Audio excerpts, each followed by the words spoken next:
Brown na siya, so lagyan na natin yung broccoli natin. Ito yung unahin natin bago sa...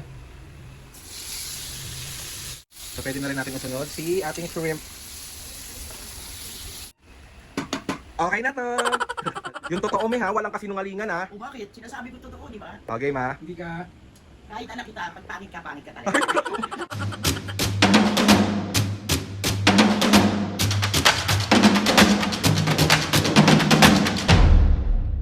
What's up mga kapis ngayon for today's video? Another vlog na naman yung gagawin. So itong vlog na tumapis ngayon, wala muna tayong prank. Kasi ipagluluto ko si Mami at Papa kasi sobrang tagal ko na rin hindi nagluto ulit. Kasi di ba mga kapis yung mga previous vlog ko, nagluluto ako kahit pa paano. Hindi ako magaling, nakakaluto, pero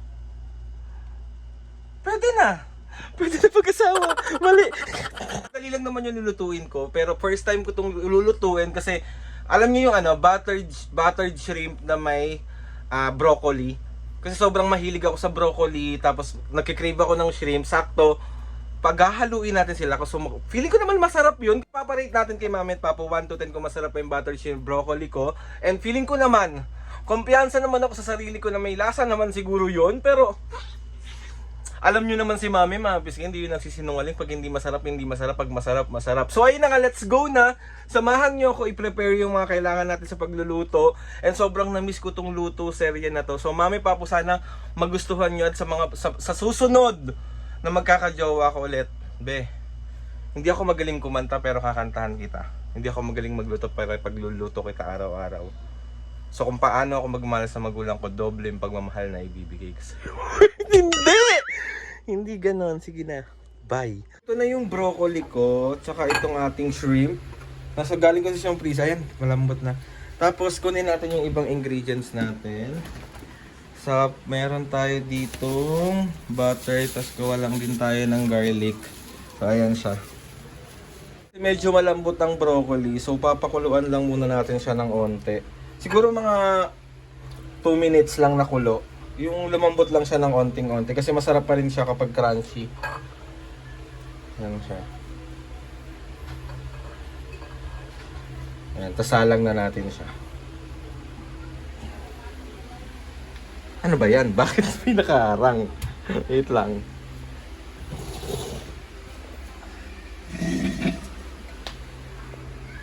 Isa, yan natin siya. So habang pinapakuluan ko yung broccoli natin, pinapalambot ko ng onting-onti lang, maghihiwa muna ako ng ating garlic kasi isa to sa pangpasarap talaga ng ating buttered shrimp broccoli.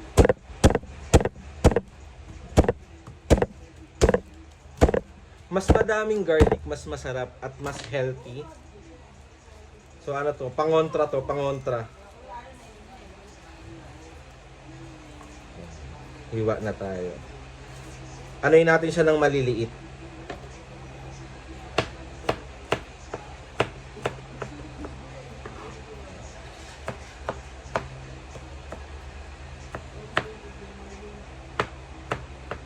Ayan, mga ganito lang siya kapino. Pinuhin natin. So ayan, balit ito na yung garlic natin. Tapos ko na rin pakuluan tong broccoli natin. Tapos nalinis ko na rin yung hipo natin. Natanggal ko na yung bituka. Tapos ito yung butter natin. Ayan. So start na tayo. Nagpapainit na ako ng kawali. So kuha tayo ng ating... Ito lang. Ayan. So maglagay lang tayo ng onting-onting mantika. Ayan.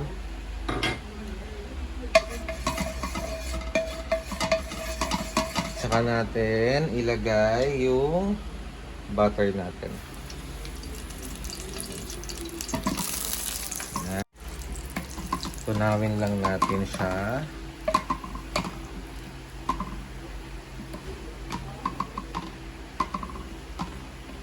Na ang ating butter at medyo mainit na rin siya. So pwede na natin ilagay ang ating garlic.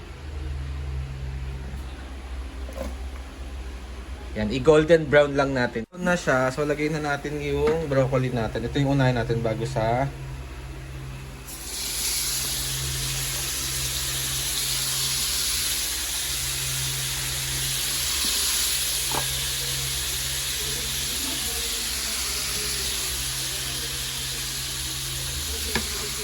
Yan.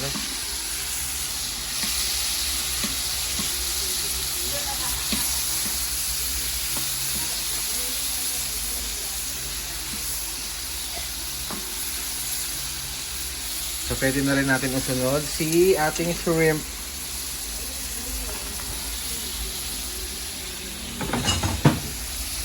Sarap!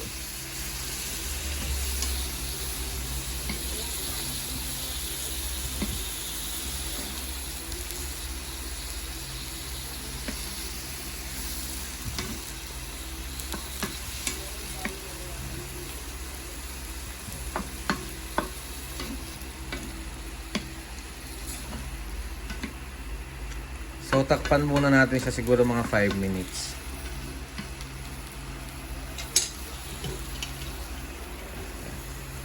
Yan. So, ayan, medyo haluin lang natin siya ulit. Yay! 2 minutes okay na to.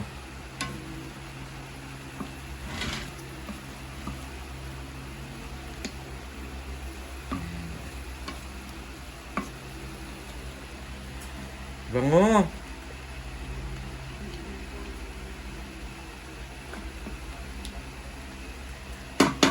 Okay na to. Mali.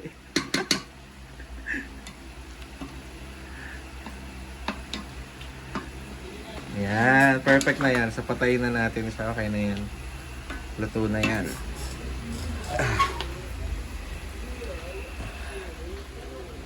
Sabi nga ni Mami Grace, okay na to!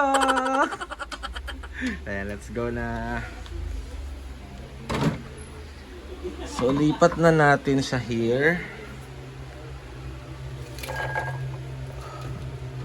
Aw, ang init. Yan. Yan.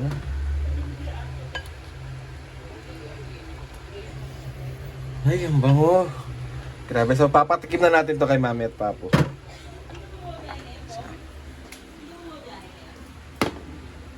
So, ayan mga pisngi, bali, andito na si Mami at Papo. Ano ba yon? Tigwan ko na. Sandali. Sandali lang. So, titikman na nila. Mami, yung totoo Gusto ko yung totoong... O, hindi mo ako sinungaling Ano? Hindi naman ako sinungaling. Oh, i-rate mo 1 to 10 kung masarap or... Sasabihin ko kung masarap o hindi. Bobo. Ano siya? Hindi siya ano? Ano? Hmm. Hindi siya ano? Ewan ko dyan. Sungaling? Ayan na. Wait lang, me. Hindi mo sauce. Ayan. Wait lang. Tikim lang eh. So, kailangan tatanggalin ko na yung yung babalatan ko na yung hipon. Tanggalin na natin siya. So, ayan mga pisngi, nabalatan ko na yung hipon. So, hati muna sila. Sa akin malaki Taste test pa lang to, me. OA ka. Okay, Ayan na si Mami at Papu. Papu, Ako siyempre una. baba mo naman yung chan mo. So, ayan na. Wait lang, me.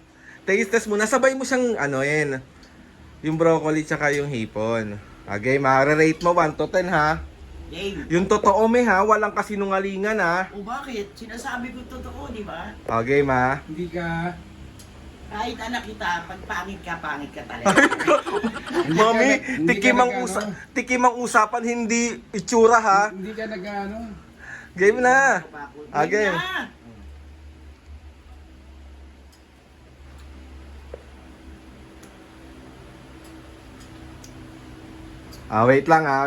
Wait lang. Si Papo. Parang ang pangit ng mukha mo, me, ha? Parang may gustong sabihin, ha? Hindi ko na siya masasabi sigurado dyan. Wait lang, mamaya na. Yung kinain na ni Papo yung broccoli. Tapos yung hipon, Papo. Ano na lang hipon? Game. Masarap na. Game, ito na. I-rate nyo 1 to 10. 1 is the lowest, 10 is the highest. Okay, Mami, anong rate mo sa luto ko? Alam mo, 9 lang kasi kulang yung hipon eh. Hindi nagdagan yung hipon sa akin, 10. Oh. Di ba?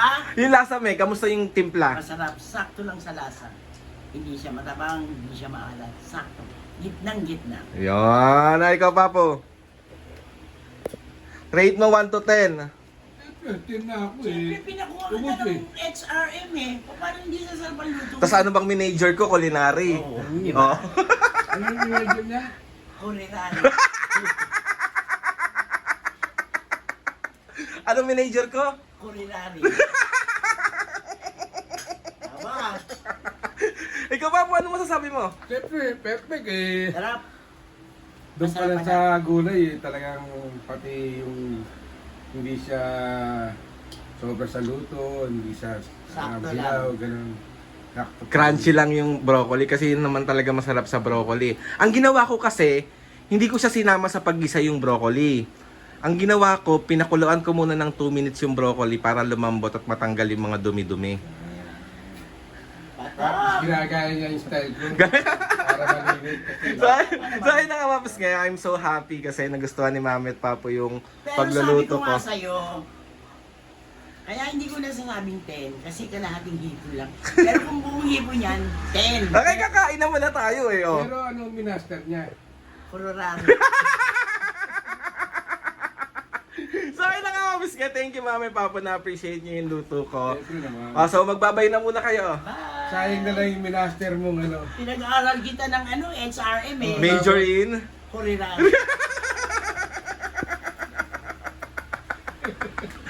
Sige na, magbabay na kayo. Kain na tayo, kain na.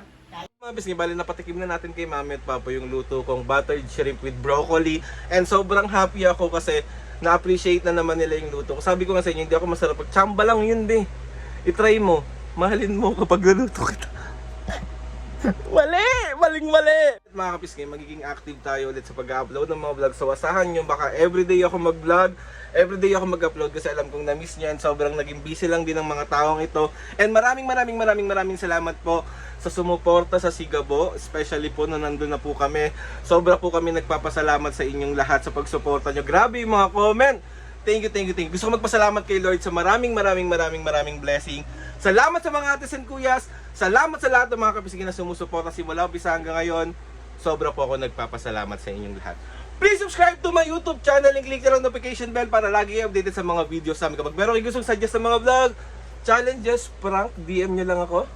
And try natin lahat gawin yan. So ayun na nga mga kapisingin, see you on my next vlog.